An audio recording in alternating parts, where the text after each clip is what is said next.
Welcome to channel Knowledge of Pharmacy. तो moxifloxacin आई drop का आज हम रिव्यू करते हैं।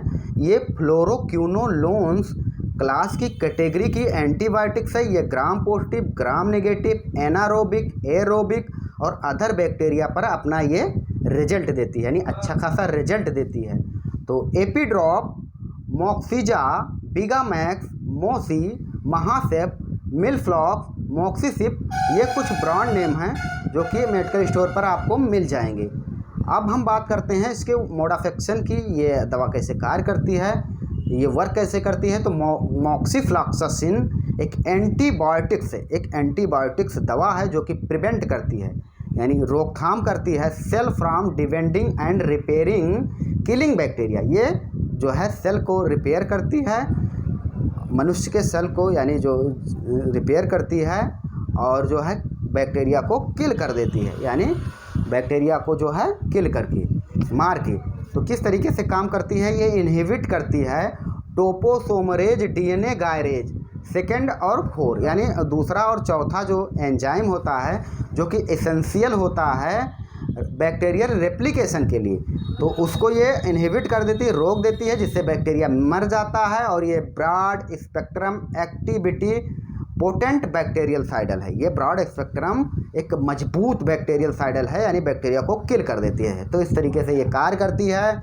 वहीं इसके यूजेज की बात करें तो treatment of bacterial eye infection, जो भी आँखों में बैक्टीरिया की वजह से इन्फेक्शन होता है उसको हम ट्रीट करने के लिए, उपचार करने के लिए इसको प्रयोग में लाते हैं, जैसे कि आँख आना, एलर्जी, यूवाइटिस और आँखों का संक्रमण, यूवाइटिस और आँखों का संक्रमण, या फिर पिंक आई या जो है कंजक्टिवाइटिस, जो कि इस समय बहुत तेज़ी से स्प्रेड हो रहा है। ये इसका जो काजेटिव एजेंट बैक्टीरिया हो सकता है, बैक्टीरिया में जैसे इस क्लास के स्टेप्टोकोकस यानी फ्लूजा, और वायरस भी हो सकता है जिसको हम कॉमन एडिनो वायरस कहते हैं, या कुछ एलर्जिक भी जिम्मेदार होते हैं जैसे कि केमिकल या डस्ट, ये सब जो है काज होते हैं। और ये जो है स्प्रेड कैसे हो रहा है, डायरेक्ट कांटेक्ट से। Direct contact you have touching your I after touching contaminated surface.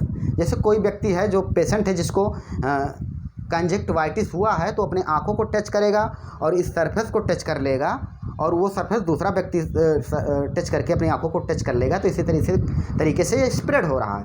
और दूसरा इसका यूज है एथोफैथलमेटिस में, एथोफैथलमेटिस में जो कि भी संक्रमण होता है उसमें भी इसका यूज है। और तीसरा जो है यूवाइटिस में यूज है। यूवाइटिस कौन सा कंडीशन होता है, इसमें जो है इन्फ्लामेशन हो जाती है मिडिल लेयर ऑफ आई, तो उसमें भी इसको प्रयोग में लाते हैं। या जो है ब्लेफराइटिस, इसमें क्या होता है, रेड आँखें रेड हो जाती हैं, खुजली होती है। आई लिड में भी लॉक ग्रिसली, यानी जो ग्रीस की तरह से आँखें जो है पूरी तरह से लॉक हो जाती हैं, एक ऐसा चिपचिपा पदार्थ निकलता है, तो उसको उसमें भी यूज करते हैं। या फिर सेलोटिस में भी यूज करते हैं। तो ये तो इसके प्रयोग हुए। अब कुछ इसके साइड इफ़ेक्ट की बात कर लेते हैं। तो आई में इरिटेशन, आई में जलन हो सकती है, आई डिस्कम्फर्ट, दृष्टि में गड़बड़ी हो सकती है, या ब्लड विजन, धुंधली दृष्टि हो सकती है। वहीं इसके कुछ डोजेज की बात कर लेते हैं। वो तो 2-3 टाइम ए डे एटलीस्ट 1 वीक और 2 वीक, जैसा डॉक्टर आपको प्रिस्क्राइब करते हैं 1 से 2 बार एक दिन में इसको इंस्टॉल करना है आँखों में। और जो है चिल्ड्रन हो या एडल्ट हो, ओल्ड एज हो, 1 ड्रॉप 4 बार 4 टाइम 7 डेज तक इसको जो है डालना है। वहीं कुछ इसके जो है स्पेशल प्रिकॉशन की बात कर लेते हैं। तो जिसको इस दवा से हाइपर सेंसिटिविटी हो या फिर प्रेगनेंसी हो, ब्रेस्ट फीडिंग हो, तो डॉक्टर से कंसल्ट कर लेना चाहिए। और 1 मंथ यूज आफ्टर वायल, यानी वायल को जो है 1 मंथ में उसको जो जैसे इसको अब हम ओपन कर लेते हैं, खोल लेते हैं, तो 1 मंथ तक इसको यूज करना है, उसके बाद इसको फेंक देना है, नहीं तो ये जो है कंटामिनेटेड हो जाती है। Irritation develop, consult your doctor. अगर इसको डालने से कोई इरिटेशन होता है तो डॉक्टर या फार्मासिस्ट से जो है आपको कंसल्ट कर लेनी चाहिए। Do not touch vial trip any surface में भी कंटामिनेटेड, इसका सरफेस जो है कंटामिनेटेड हो जाता है अगर टच करने पर। ओके थैंक्स, आप चाहें तो स्क्रीनशॉट ले सकते हैं। फिर मिलते हैं नेक्स्ट वीडियो में।